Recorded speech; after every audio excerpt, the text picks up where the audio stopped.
Bonjour, dans cette vidéo, nous allons voir comment faire plusieurs types d'opérations sur les racines carrées. Donc à la fin de cette vidéo, vous saurez faire tous ces calculs normalement, facilement.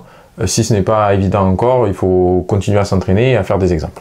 Donc, la racine carrée, l'exemple basique, c'est racine carrée de 25, c'est, qu'est-ce que ça veut dire? C'est le nombre multiplié par lui-même, donc le nombre au carré qui fait 25. Donc quel nombre au carré fait 25? C'est 5, puisque 5 fois 5, ça fait 25. Donc racine carrée de 25, ça fait 5. Après, parfois, on a la même chose, mais dans l'autre sens. Racine carrée de quelque chose égale 15, qu'est-ce que ça veut dire? Donc comment on fait pour trouver l'intérieur de ça? Pour faire ça, on va d'abord faire cet exemple-là qui est un peu plus facile. C'est racine carrée de quelque chose, 4. Alors normalement, si vous connaissez vos carrés parfaits, vous savez que racine carrée de 16, ça fait 4. Vous savez bien par cœur, etc. Là, comment vous faites bon, normalement, vous devez savoir 15 au carré, combien ça fait aussi. Si vous ne connaissez pas vos carrés parfaits bien comme il faut, comment vous faites pour passer de là à là? On peut regarder l'exemple ici. Pour passer de 4 à 16, qu'est-ce qu'on a fait en fait? On a fait ça au carré. Parce qu'après, quand on fait ça au carré, quand on va faire racine carrée de la chose qu'on a fait au carré, ben, ça va nous donner ça.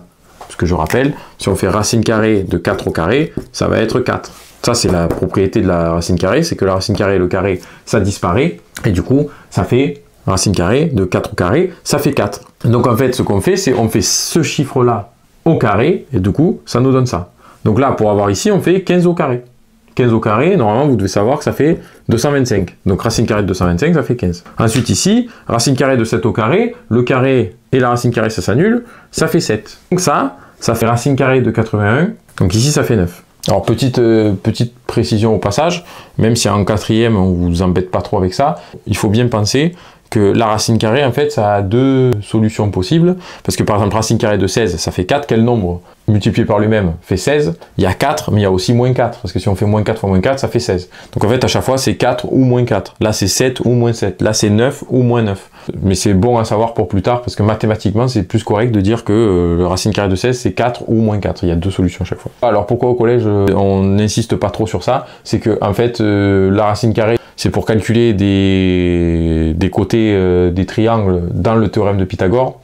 Et du coup, un côté de moins 4 cm, ça n'a aucun sens en géométrie au collège. Et du coup, il n'y a pas besoin de s'embêter avec la solution négative de la racine carrée. Mais c'était juste une petite anecdote comme ça. Ensuite, la racine carrée de 4 au carré. Ben là, on fait au carré, il y a la parenthèse, donc on fait le carré sur tout. On sait très bien qu'un nombre négatif au carré, ça va être un nombre positif, parce que moins fois moins, ça fait plus. Racine carrée de 4 au carré, la racine carrée et le carré s'annulent, du coup ça fait 4. Donc en fait ça fait plus 4. Pourquoi plus? Je rappelle, c'est moins fois moins. Moins fois moins, ça fait plus. Ensuite, 3 racines carrées de 16. Là, il n'y a pas de signe. Quand il n'y a pas de signe, c'est automatiquement multiplié. C'est comme dans le calcul littéral. Si j'écris 3A, c'est 3 fois A. Si j'écris AB, c'est A fois B. Donc, il n'y a pas de signe, c'est à multiplier. Donc ça, c'est 3 fois racine carrée de 16. Racine carrée de 16, ça vaut 4. Donc ça, c'est 3 fois 4.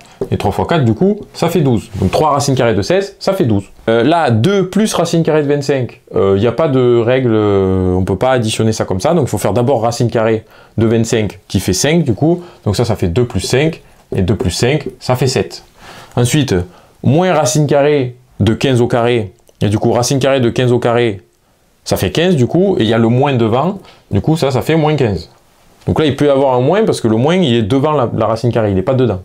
On n'a pas le droit de faire racine carrée d'un nombre négatif, on n'a pas le droit de faire racine carrée d'un nombre négatif, mais on a le droit de mettre un moins devant, et du coup ça va être un résultat négatif, mais parce que le moins il est devant la racine carrée, il n'est pas dedans. Et enfin sur les puissances de 10, la racine carrée c'est une puissance aussi, alors ça on vous le dira plutôt au lycée, mais c'est puissance 1/2, c'est-à-dire que ça divise par 2 les puissances. Donc racine carrée de 10 puissance 4, on divise 4 par 2, et du coup ça fait 10 puissance 2. Si vous n'en êtes pas convaincu, vous pouvez faire 10 puissance 4, c'est 10 000, vous faites racine carrée de 10 000 sur votre calculatrice, ça va vous donner 100, parce que 100 fois 100, ça fait 10 000, puisque quand on multiplie par 100, on rajoute 2 zéros, si on rajoute 2 zéros à 100, il y a 4 zéros, du coup ça fait 10 puissance 4.